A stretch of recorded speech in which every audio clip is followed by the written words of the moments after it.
Très bien, parieur. Regardez qui j'ai ici. Gino des WY Files. Je suis content que tu aies apporté Ticklefish. Tu n'avais pas à faire ça. Je l'apprécie. J'adore ta chaîne, mec. J'ai passé d'innombrables heures à regarder tes vidéos hilarantes. Tellement cool que tu l'aies même trouvé. Eh bien, tu sais, Gino m'en a parlé il y a longtemps. Ton frère Gino, avec qui je suis ami depuis des années, m'en a parlé il y a longtemps que vous faisiez ça. Et j'étais genre, vraiment? D'accord. Intéressant. Et puis j'ai regardé, je me suis dit, c'est vraiment génial, c'est exactement mon truc. Par ailleurs, je suis super excité. Nous allons couvrir un objet qui serait en direction de la Terre et qui est potentiellement un vaisseau spatial. C'est ce que dit Avi Loeb. Joe Rogan a également commenté à ce sujet. Et nous allons aussi commenter cela. Alors, lançons-nous dans cette vidéo. Gino, qu'as-tu à dire? Tu sais, c'est vraiment intéressant qu'ils pensent que cela pourrait être un type de vaisseau arrivant dans, vous savez, notre système solaire. Je pense que ce qu'ils ont dit ne donne pas assez de crédit à la dangerosité potentielle. Nous devrions aussi parler de cet aspect. Pas qu'il pourrait s'écraser sur nous, mais si Avi Loeb a raison et qu'il s'agit en fait d'un vaisseau habité par des êtres biologiques, nous devrions avoir peur. Et quand vous entendez à quel point cette chose est grande, c'est aussi effrayant. Et certaines des probabilités, les pourcentages de comme ceci, cela et l'autre. Et si vous vous souvenez, il y a environ 7 mois, Jeremy Corbell a prédit qu'ils utiliseraient une sorte d'histoire comme celle-ci pour nous parler d'un vaisseau se dirigeant vers la Terre en 2027, ce qui est quand cet objet pourrait potentiellement arriver ici. Absolument. Donc, je dis juste, c'est intéressant, mais nous allons creuser cela. Alors, passons à la vidéo. Donc, les ovnis sont réels, et ils sont ici depuis longtemps, et c'est une vérité. Mais le mensonge arrive. Toutes les indications, vraiment toutes, montrent que ce mensonge sera qu'un vaisseau se dirige lentement vers nous ici sur Terre. Et c'est le mensonge qu'ils voudront que vous croyiez.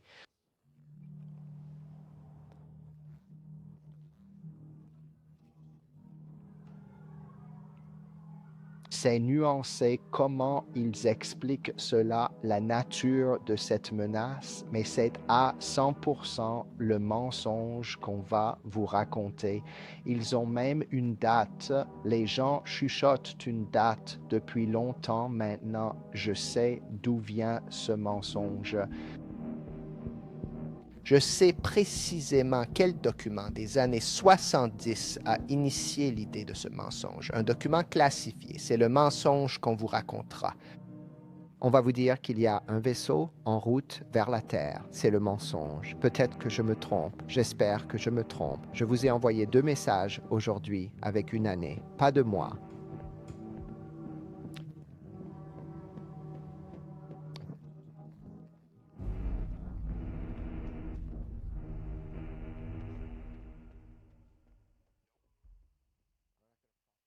Par ailleurs, veuillez appuyer sur le bouton j'aime. Allez, j'ai Gino ici. Ça aiderait vraiment. Et bien sûr, appuyez sur le bouton s'abonner. J'essaie d'atteindre 100 000 abonnés avant la fin de l'année. Allons-y. D'accord, allons-y. Plongeons dans l'histoire. Jouons ce premier extrait de Joe Rogan et laissons-le expliquer un peu, vous savez, ce qui se passe.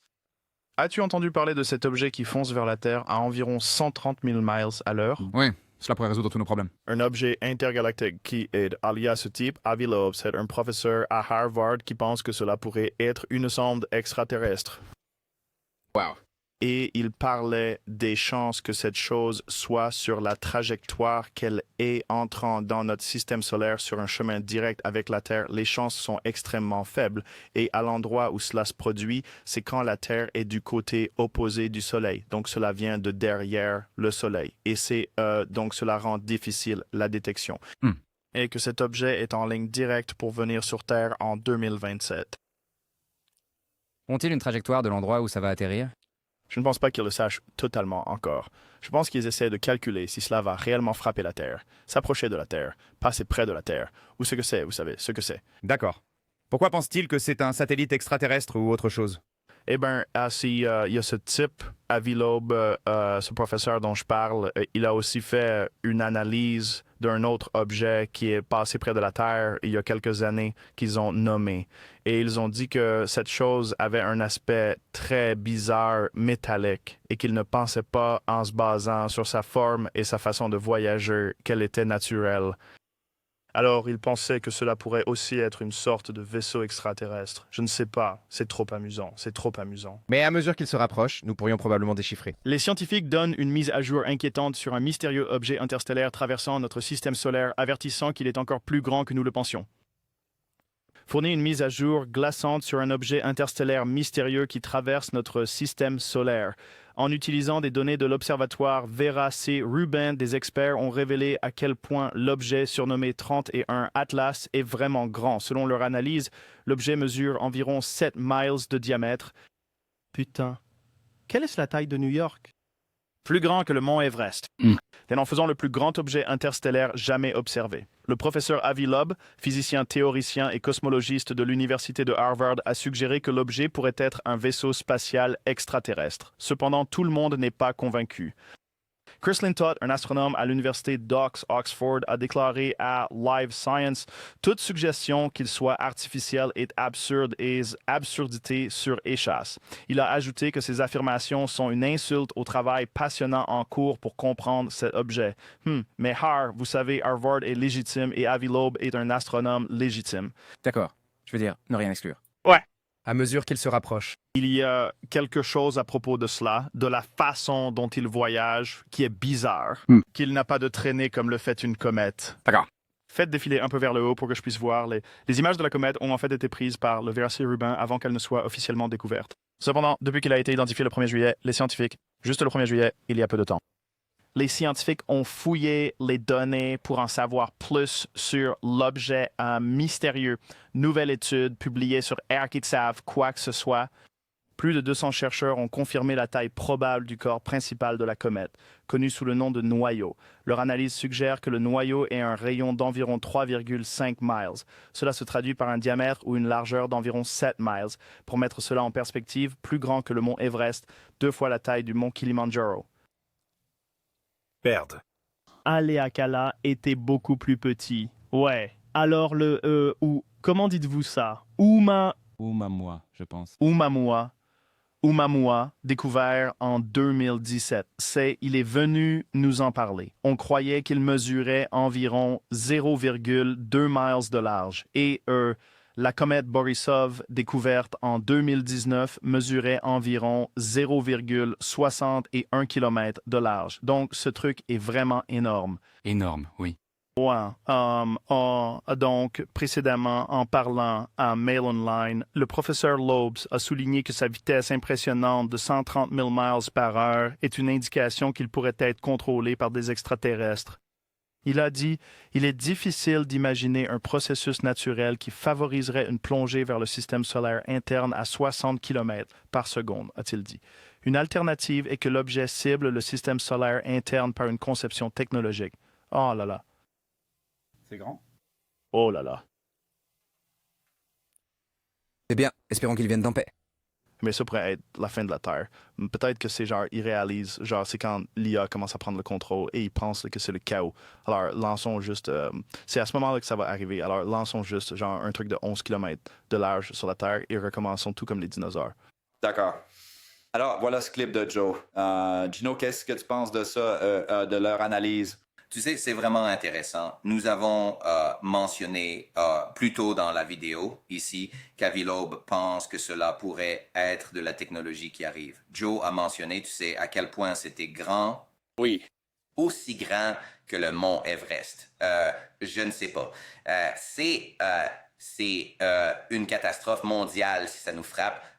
Même si ça s'approche de nous, c'est vraiment intéressant. Je me demande si cela a un autre effet gravitationnel. Ouais. Avec les choses autour de nous. Je ne suis pas assez astronome à voir cela. Ouais. Le mont Everest semble immense. Je pense que c'est la même chose, moi aussi. Mais c'est minuscule comparé à d'autres choses qui ont une attraction gravitationnelle. Ce qui est intéressant, c'est qu'il entre dans notre orbite, par derrière le Soleil. Donc, essentiellement, si c'était une sorte de sonde ou une sorte de technologie, ce serait le meilleur endroit pour se cacher. Et il semble que nous parlons toujours du meilleur endroit pour se cacher, que ce soit des pans dans l'eau ou sur la face cachée de la Lune. Nous parlons toujours du meilleur endroit pour se cacher. Donc, cela a les propriétés d'être le meilleur endroit pour se cacher en arrivant à la façon dont nous devrions le voir. Eh bien, mais c'est derrière...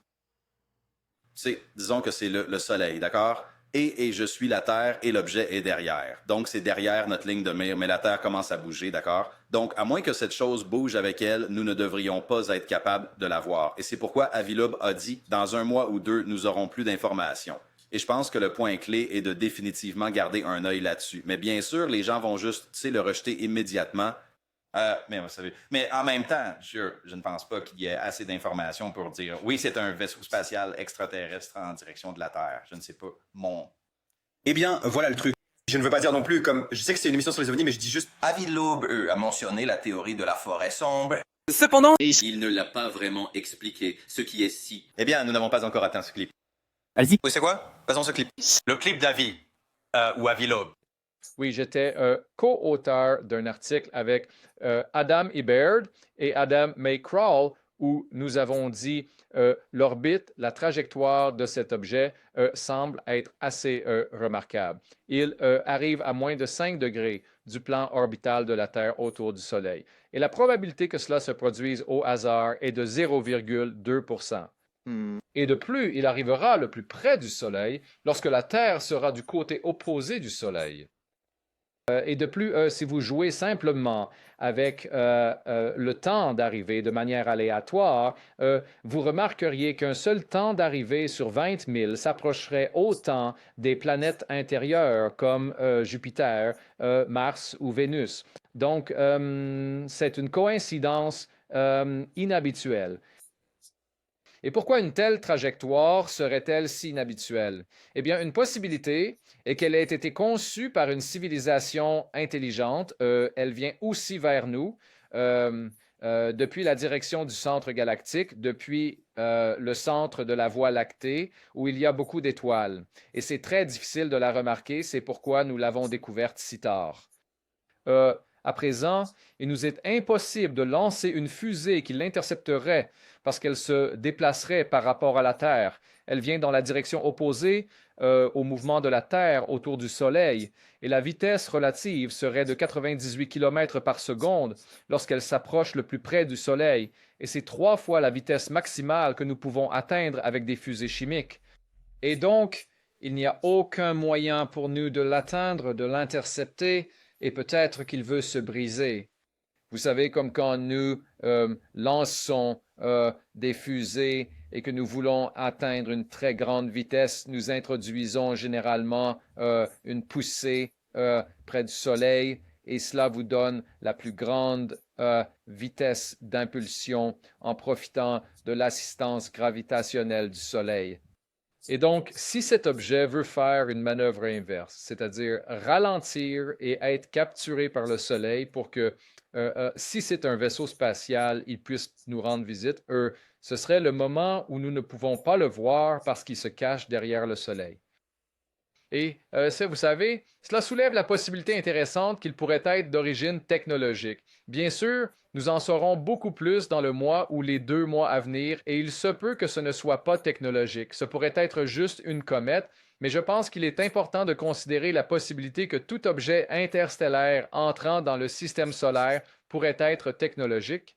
Parce que si vous considérez juste le siècle dernier, vous savez, nous avons commencé à transmettre des signaux radio indiquant essentiellement que nous existons en tant que civilisation technologique. Et puis, il y a cette hypothèse de la forêt sombre qui est la réponse au paradoxe de Fermi. Où est tout le monde?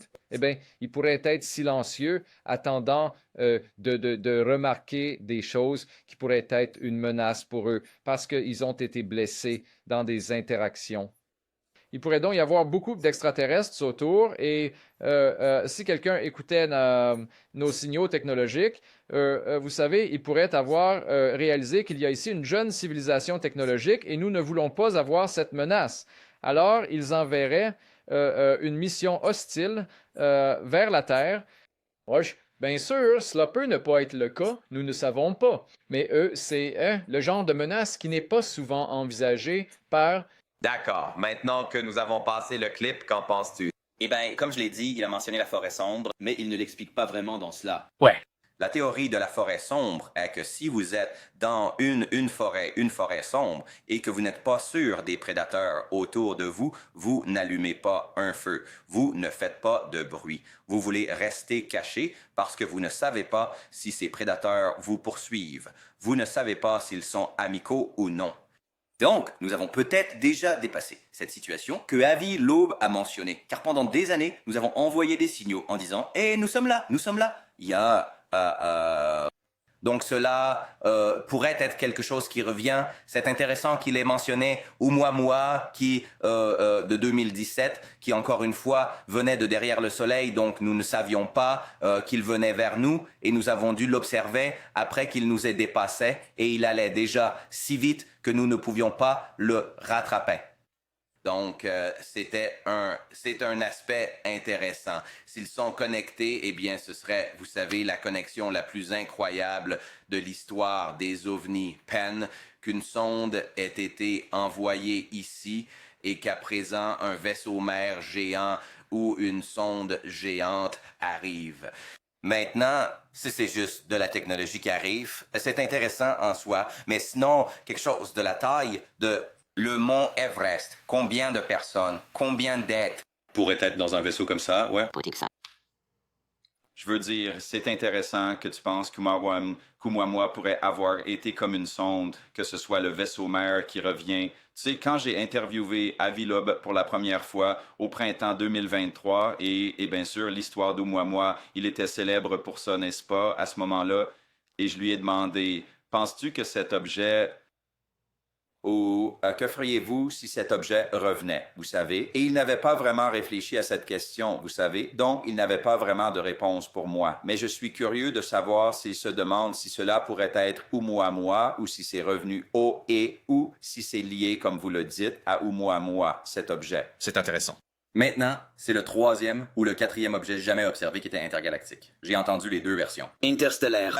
Je pense qu'Oumuamua a peut-être été le premier. Je pourrais me tromper à ce sujet. Peut-être que tu as raison. Il y en a eu très peu, disons cela avec certitude. Donc, je me demande, ce à quoi je n'ai pas la réponse, c'est quand notre technologie s'est suffisamment développée pour que nous puissions détecter cela. Donc, je suis sûr qu'au cours, vous savez, des dernières centaines d'années, d'autres choses venaient probablement. Bien sûr. Nous ne pouvions tout simplement pas les détecter. Bien sûr. Alors, je me demande depuis combien de temps c'est le cas. Est-ce que cela ne fait que 10 ans? Est-ce que cela ne fait que 20 ans? Est-ce que cela fait 100 ans? Que l'astronomie a été suffisamment avancée pour savoir détecter ces choses.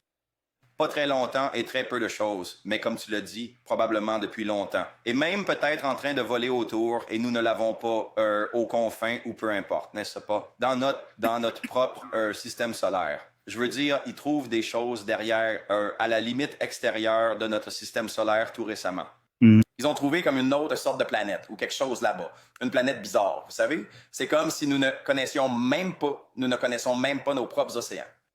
Tu vois ce que je veux dire? C'est comme... Donc, cet objet qui arrive, ce que je suis le plus... Parce que c'est ce que Mick West appellerait une zone de faible information, d'accord? Et je suis d'accord avec ça. C'est une zone de faible information. Ce qui m'intrigue le plus, c'est comment la communauté OVNI va utiliser cette histoire, n'est-ce pas? Comment les gens de la communauté OVNI vont-ils utiliser cette histoire? Est-ce l'histoire dont parle Jeremy Corbell, n'est-ce pas? Eh bien, 2 choses que je veux dire à ce sujet. L'une est, Avi Loeb est un scientifique sérieux. Nous parlons de Harvard et... Définitivement. Et j'aime bien Avi Loeb. Donc, il lit des données. Est-ce que ces données devraient être falsifiées par la CIA? Ça touche à la grande conspiration. Comment ce serait le scientifique? Oui. Je ne dis pas qu'il falsifie les données. Je dis juste... Et Avi Loeb l'admettait, il utilise la probabilité. Il n'y a pas de preuve définitive. Il dit juste que la probabilité de ceci, et cela rend cela plus que du hasard, mais il n'y a rien qui dit que c'est un espace extraterrestre, vous savez. Il est simplement qu'il distingue une possibilité.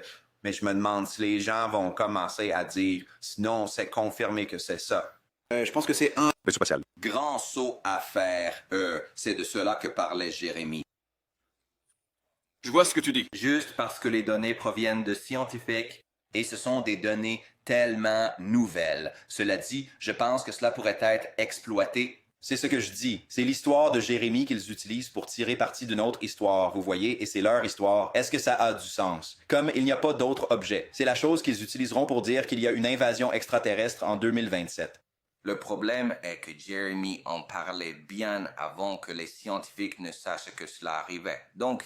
D'accord, c'est intéressant. Très bien, c'est juste... Alors, comment cela, ces deux peuvent... Eh bien, comment le savons-nous? Alors, ils ont découvert cela début juillet, c'est ça? D'accord. Au début de juillet. D'accord, ouais, très bien, ça a du sens. Et maintenant, une des choses... À moins que Jérémy ne soit un prophète d'une certaine sorte, n'est-ce pas?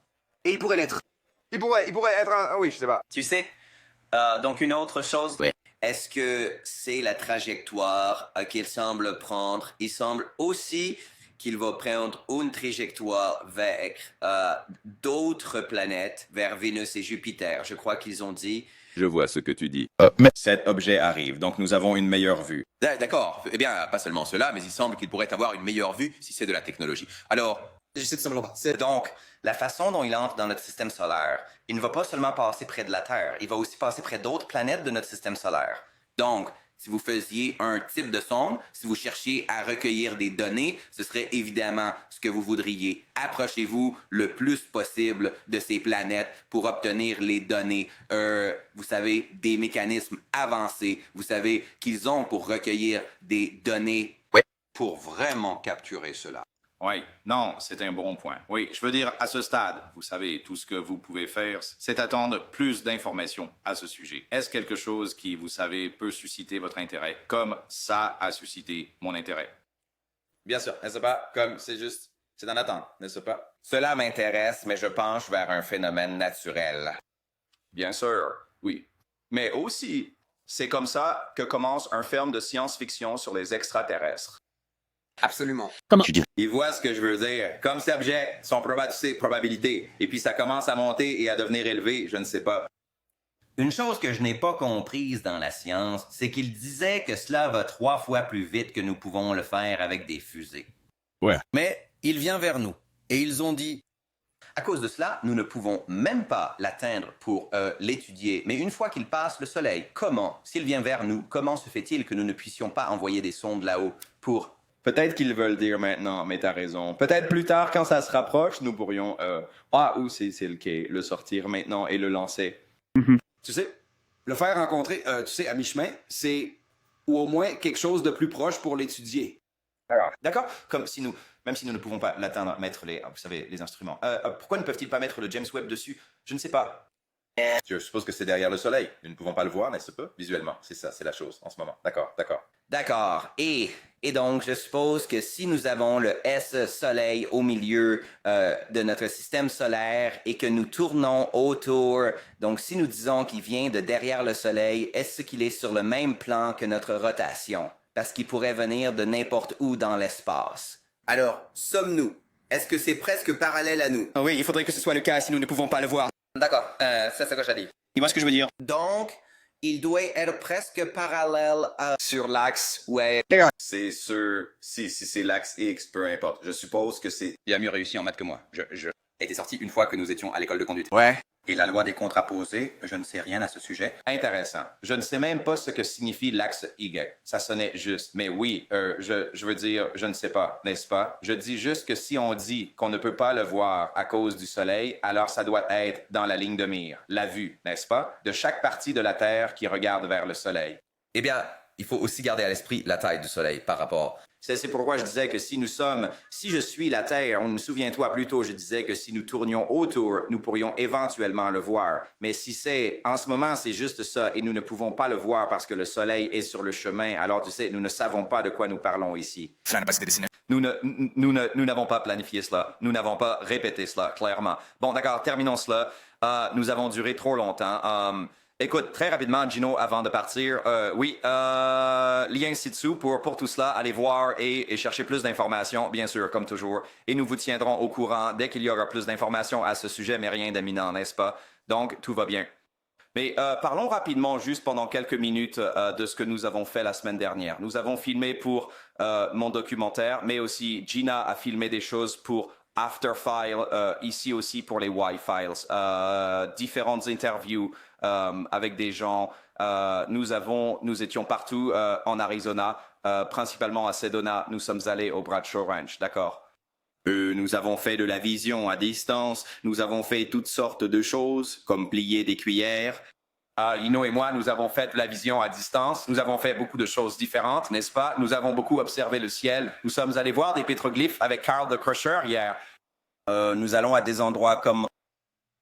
Qu'est-ce que c'est? Une roue de médecine au sol qui aurait rendu des gens très malades, très souffrants. Des personnes y sont mortes. Et bien sûr, Carl nous y emmène. Oui. Donc, C'est censé être aussi un portail de voyage dans le temps. ouais, bien sûr. Mais tu ne peux pas, tu dois éviter d'entrer parce que tu pourrais tomber malade.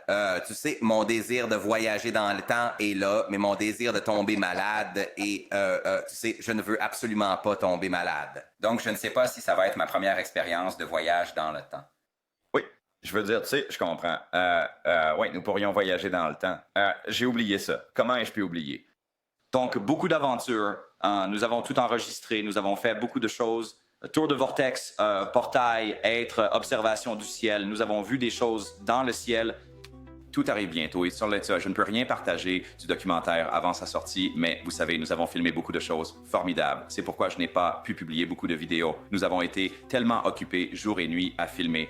Il y a encore plus à venir. Donc, en tout cas, merci de vous être connectés. Je suis content. Merci, Gino, de m'avoir rejoint pour cela et... Bien sûr. Et traîner. Peut-être que tu me verras dans le futur si je passe par ce portail. D'accord, les amis, souvenez-vous, chaque jour est un cadeau. Paix.